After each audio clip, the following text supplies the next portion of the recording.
Hello, எப்படி இருக்கிறீங்க? இன்றைக்கு நாம் தியானம் பகுதி மத்தேயு எழுதின சுவிசேஷம் 6ஆம் அதிகாரம் 5ஆம் வசனம். இங்கே ஜெபத்தை குறித்து நாம் பார்க்கிறோம்.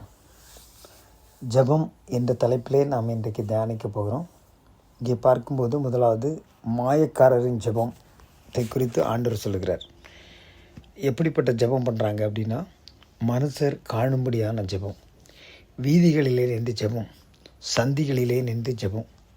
இது மாயக்காரர்களுடைய ஜெபம். ரெண்டாவது சொல்லப்படுற அந்தரங்க ஜெபத்தை குறித்து ஆண்டவர் ஒரு அருமையான வார்த்தை மத்தேயு 6ஆம் அதிகாரம் 6ஆம் வசனத்தில் சொல்கிறாரு.